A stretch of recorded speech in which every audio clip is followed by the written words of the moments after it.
যখন বিজ্ঞান এবং ধর্ম নিয়ে কথা ওঠে, নাস্তিকরা সাধারণত দুইটা থিওরি নিয়ে খুব বেশি কথা বলে।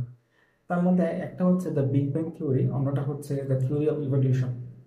সত্যি কথা বলতে যদি আমরা এই দুইটা থিওরিকে সত্যি মেনে নিই, হ্যাঁ, তাহলে মোটামুটি বিষয়টা এরকম দাঁড়ায় যে স্রষ্টার যে প্রেজেন্সটা সেটা বিজ্ঞান নাকচ করে দিচ্ছে।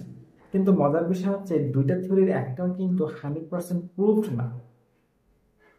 বিগ ব্যাং থিওরির এগেনস্টও কিন্তু বেশ কিছু থিওরিজ আছে, তার মধ্যে একটা অন্যতম হচ্ছে স্ট্যাটিক ইউনিভার্স থিওরি।